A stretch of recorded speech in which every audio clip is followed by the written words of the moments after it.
We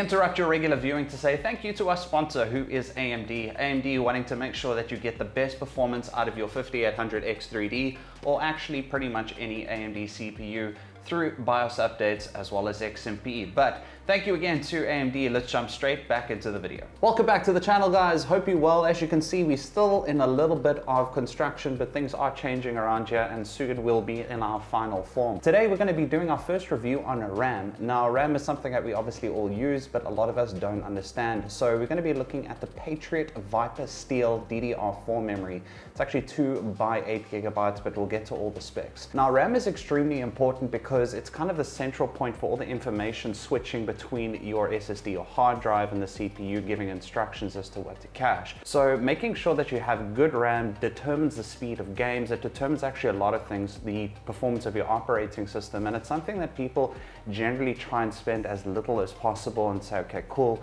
I just need, this RAM and it'll be fine. But RAM can actually have a massive impact on your performance. So there are two things that you need to look at when it comes to RAM. The one is called your megahertz and the second is called your CL latency. Now, I always like to do a comparison with a car, saying that you get piston stroke, which would kind of be like your CL latency, and then your block size, which would be your megahertz, but it's a very oversimplified. But basically, generally, the higher the megahertz go, the higher the CAS latency goes. So you actually want a good balance in between those two. So when we talk about Ryzen in 5th gen on DDR4, we want to get to like a CL14, CL16 at 3600 megahertz and so on. It just means the cycle rate of the RAM. So those are very important factors to keep in mind when purchasing RAM, as well as making sure that your motherboard can actually get the performance out of your RAM. So what makes good RAM? Well, funny enough, it just needs to do what it says. So on the box, it'll say, this one will actually say CL20. There's obviously other sub timings,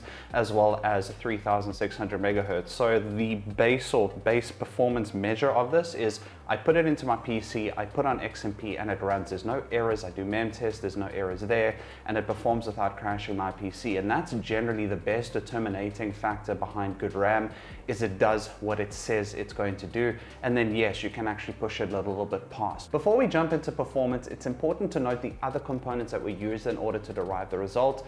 The main ones being CPU and motherboard. So the CPU was a 5800X3D and the motherboard was an MSI Edge X570 Wi-Fi edition. So those are the key components that we used. Now let's jump into the results. So before we jump into Windows, just noting again the actual specs of what I was using in order to get the results. We can see the CPU as well as the memory, obviously 16326, just slightly higher than 16 gigs. Now on the actual mem test, we can see that it was hitting exactly what it said. There you can see on read PC4 28800 DDR4 XMP, and slightly more bang for buck on 3602 on the megahertz. Now, one test that I did not get a screenshot, it didn't save for some or other reason, but I did the full pass of 4 hours and there was 0 errors on the RAM. So again, doing exactly what it said it was going to do.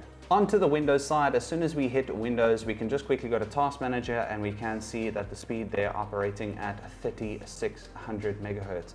Now, when I did the Ada 64 Extreme, we can see that the read was 49275, the write 28763, the copy 44488.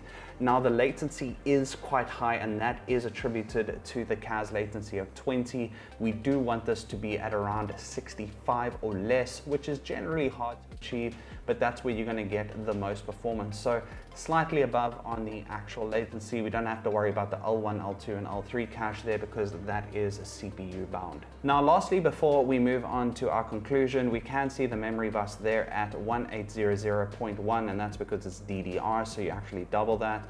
But we can see that it's enacting in dual channel, and it is on the 20, 26, 26, 46 as mentioned on the specs, as well as the chipset and the motherboard motherboard there for your edification. Now, let's jump on to the conclusion. Now, as we gather more data, we will be able to actually have this comparatively against other RAMs, but this is the first one for now, and I will put it in a spreadsheet so that we can actually compare different RAMs and what their latency as well as read, write, and copy speeds, and basically how it's going to affect the PC performance going forward. Concluding, with RAM, we always want to get what the box says it's going to do, like I said in the introduction, and with this RAM, we got everything that it said it was going to do. Now, is it a good purchase or not? I do believe it's a good purchase, but I do believe that the price is slightly high. Now, this sounds very unfair because it is around 2,000 Rand, which is maybe $110, which is actually really good. However, the price of DDR4 has been falling a lot with the advent of DDR5, so maybe a price adjustment to around about 1,600, considering you can get other RAM that is CL16 like a G-Skill with the same frequencies for the same price, or actually maybe about 200 Rand more, $10, $12 more. So if this does decrease in price by about 200-300 Rand, I think it'd be a really good purchase. But just note that RAM has extremely diminishing returns the more expensive you go. So RAM does tend to get a lot more expensive the lower the CAS latency and the higher the frequency, but the results aren't as good as the money that you pay for them. Guys, I really hope that you enjoyed this review. I look forward to seeing you on the next one. Cheers and goodbye.